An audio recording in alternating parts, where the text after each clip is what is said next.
What's happening, guys? I want to welcome you back to another session of Motivation WOD. And today I just want to talk about goal setting.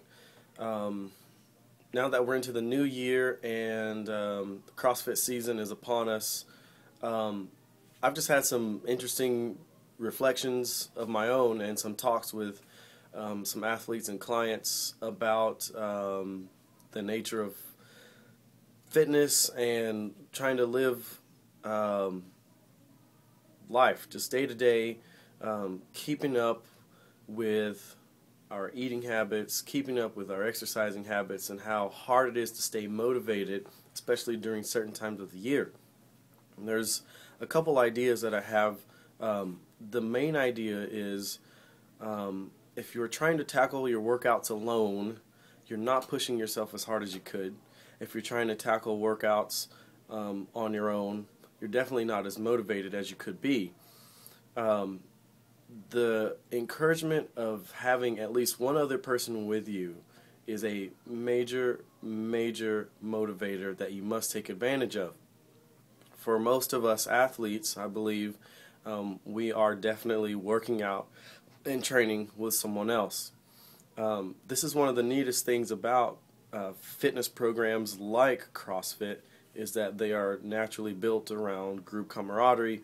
It is absolutely essential for true fitness. The other thing is I've noticed that with myself and with others, the way we feel about the people we love is not a good enough motivator to keep us going. I used to think that being a good example for my children, being a good example for family members was a good enough motivator to keep me going, to keep me pushing. And you know, those things do matter, but it's not enough to push me 365 days a year. It's just not enough because they have their own choices to make, and at any given point in time, it is true that they simply do not care about their fitness. They simply do not care about their health. And ultimately, they don't really care about my fitness or health either. That is not to speak of them in a negative way or in a negative light, but there are other things that are more important to them. There are other things that are more important to my kids.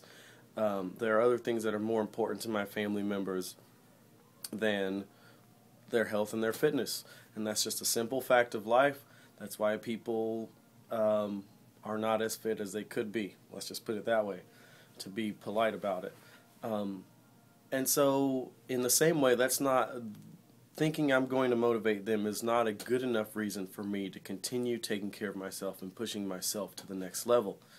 But competition, on the other hand, is a very, very good way for me to have short-term goals, kind of milestones throughout the year. You know, every 3 or 4 months, some type of competition is available. We have the CrossFit season starting at the end of February. That's going to help me push through the spring. Hopefully I can make it to regionals. That will help me push through the summer. And who knows, if I work really, really hard, I could be at the games at the end of the summer in California. So right now, it's really easy to keep up with my paleo eating, to maintain my zone protocol that I'm on. It's very easy for me to stick with my blood type nutrition. It's very easy for me to work out hard every single day. Once this part of the year is over, this CrossFit season, then what is there? I know in the fall there will be Olympic weightlifting competitions that I will be hosting and I will be able to participate in. There are powerlifting competitions in my area. There's always something. There are 5K runs I can do. There are 10K runs that I can do. We can host a small CrossFit competition at our own gym. Find something you can do, whether it's CrossFit or not, whether it's your specialty, whatever your sport is, whether it's that or not. Find something that helps you express your physical fitness. Number one, work out with someone, have some kind of team-based fitness routine, and number two, be competitive, remembering that your first and most fierce competitor is only yourself. The other people who are around you are just there to motivate you to push yourself harder. See you next time.